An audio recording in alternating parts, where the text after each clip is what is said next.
मोदी सरकार जब तीसरी बार सत्ता में आई तो सबकी नजरें बजट पर थीं।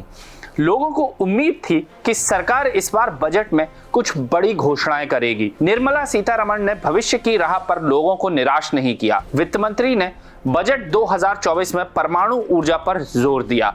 न्यूक्लियर एनर्जी को एनर्जी के घटक के रूप में भविष्य के लिए महत्वपूर्ण माना जा रहा है। ये देश में सीमेंट और स्टील उद्योग में एनर्जी का बेहतर विकल्प भी है। नमस्कार, मैं अनिकेत दीक्षित स्वागत करता हूं आपका आचरण न्यूज में, जहां आज हम अपनी खास रिपोर्ट में आपको बताएंगे कि भारत क्यों ला रहा है स्मॉल मॉड्यूलर रिएक्टर्स, यानी कि बिजली उत्पादन करने के लिए अब भारत न्यूक्लियर पावर का इस्तेमाल करेगा। तो चलिए हम आपको विस्तार से बताते हैं इस रिपोर्ट में। भारत सरकार ने स्मॉल न्यूक्लियर रिएक्टर के विकास के लिए निजी क्षेत्रों के साथ साझेदारी करने पर जोर दिया था। अब ये घोषणा मुहूर्त लेने वाली की तरफ बढ़ रही है। सरकार निजी क्षेत्रों की भागीदारी के साथ 50 स्मॉल न्यूक्लियर रिएक्टर तैयार करने पर काम कर रही है। सरकार का लक्ष्य 40 से 50 छोटे मॉड्यूलर परमाणु रिएक्टरों को स्थापित करना है, जो ज्यादातर कैप्टिव थर्मल पावर प्लांट को प्रतिस्थापित करेंगे। इसकी वजह है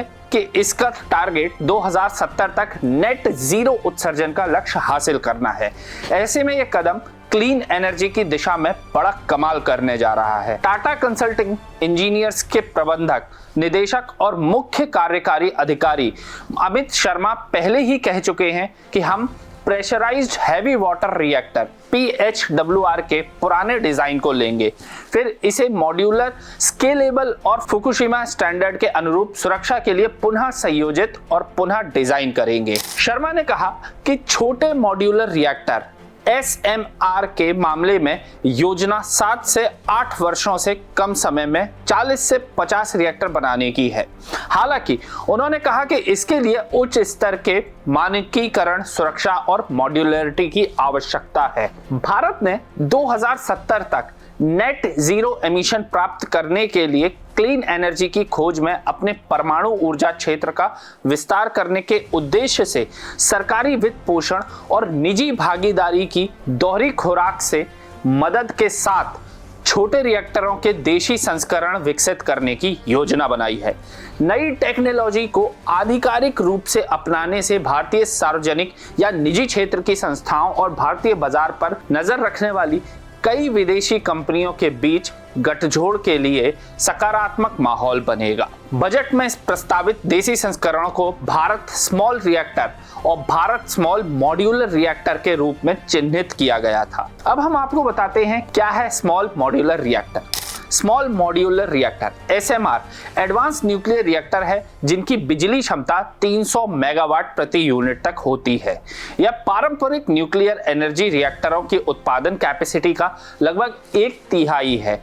SMR जो बड़ी मात्रा में कम कार्बन वाली बिजली का उत्पादन कर सकता है। अब हम आपको बताते हैं क्या सच में बिजली उत्पादन का सुरक्षित जरिया है यह स्मॉल मॉड्यूलर रिएक्टर। इतिहास के पन्नों में झांके तो फुकुशिमा परमाणु हादसा 11 मार्च 2011 को जापान में हुआ, जब भूकंप और सुनामी ने फुकुशिमा दाइची परमाणु संयंत्र को गंभीर क्षति पहुंचाई थी। इस हादसे में संयंत्र के 3 रिएक्टरों का नियंत्रण खो गया और रेडियो एक्टिव पदार्थों का रिसाव शुरू हो गया। हादसे के कारण हजारों लोगों को विस्थापित किया गया और पर्यावरण में रेडियो एक्टिव पदार्थ फैल गए, जिससे स्वास्थ्य और पर्यावरण पर दीर्घकालिक प्रभाव पड़ा। यह इतिहास में दूसरा सबसे बड़ा परमाणु हादसा माना जाता है। चेरनोबिल परमाणु हादसा 26 अप्रैल 1986 को सोवियत संघ के यूक्रेन के चेरनोबिल में हुआ, जब एक रिएक्टर में विस्फोट हो गया।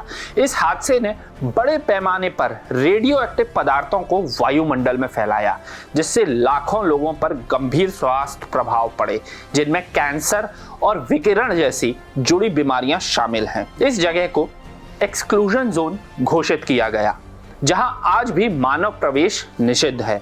चेरनोबिल हादसा इतिहास का सबसे विनाशकारी परमाणु दुर्घटना माना जाता है।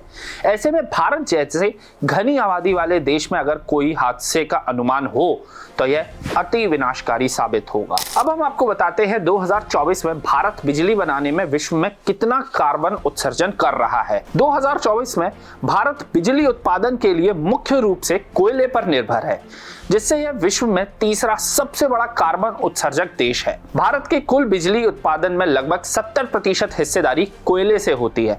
हालांकि सरकार ने ग्रीन एनर्जी स्रोतों जैसे सोलर ऊर्जा, पवन ऊर्जा और हाइड्रोजन के विस्तार के लिए कड़े कदम उठाए हैं ताकि कार्बन उत्सर्जन को कम किया जा सके। भारत ने 2070 तक नेट जीरो एमिशन का लक्ष्य रखा है और इसके तहत स्वच्छ ऊर्जा पर जोर दिया जा रहा है। इसके बावजूद फॉसिल फ्यूल वर्तमान में भारत के ऊर्जा मिश्रण पर हावी हैं, जिसके कारण उत्सर्जन बहुत ऊंचे लेवल पर बना हुआ है। हालांकि भविष्य में नवीकरणीय ऊर्जा परियोजनाओं में निवेश बढ़ने के साथ उत्सर्जन में भी कमी आने की संभावना है। अब हम आपको बताते हैं भारत में कार्बन उत्सर्जन यानी कार्बन एमिशन बढ़ने के कई मुख्य घटक हैं जो देश की पर्यावरणीय स्थिति और जलवायु परिवर्तन को प्रभावित कर रहे हैं। भारत में ऊर्जा का अधिकांश हिस्सा अभी भी कोयला आधारित बिजली संयंत्रों से आता है। कोयले के जलने से भारी मात्रा में कार्बन डाइऑक्साइड यानी CO2 का उत्सर्जन होता है, जो कार्बन एमिशन का सबसे बड़ा स्रोत है। भारत में वाहनों की संख्या लगातार बढ़ रही है, जिससे पेट्रोल और डीजल जैसे फॉसिल फ्यूल का अधिक उपयोग हो रहा है। यह जीवाश्म ईंधन जलने पर CO2 और अन्य ग्रीन हाउस गैसों का उत्सर्जन करते हैं, जिससे प्रदूषण बढ़ता है। तरह तरह के उद्योग, विशेष रूप से इस्पात, सीमेंट और रसायन उद्योग कार्बन उत्सर्जन के सबसे बड़े स्रोत हैं। इन उद्योगों में भारी मात्रा में फॉसिल फ्यूल का उपयोग होता है, जिससे CO2 और अन्य प्रदूषक उत्सर्जित होते हैं। भारत के कई हिस्सों में बिजली कटौती की वजह से डीजल जनरेटर का उपयोग व्यापक है, जो भारी मात्रा में कार्बन और अन्य प्रदूषक गैसों को उत्सर्जित करते हैं। जंगलों की कटाई और भूमि के अन्य उपयोगों में बदलाव से भी CO2 उत्सर्जन बढ़ता है, क्योंकि जंगल कार्बन डाइऑक्साइड को सोख लेते हैं। वनों की कटाई से कार्बन अवशेषण की क्षमता कम हो जाती है। इन कारकों के अलावा भारत सरकार ने कार्बन एमिशन कम करने के लिए कई उपाय भी अपनाए हैं, जैसे नवीकरणीय ऊर्जा स्रोतों का विस्तार और इलेक्ट्रिक वाहनों को प्रोत्साहित करना। लेकिन चुनौती अब भी बड़ी है। तो यह थी हमारी आज की एक खास रिपोर्ट। अगर आपको हमारा यह कार्यक्रम पसंद आया हो तो अपने विचार हमसे कमेंट सेक्शन में जरूर साझा करें और हमारे चैनल आचरण न्यूज को जरूर सब्सक्राइब करें। तब तक के लिए धन्यवाद।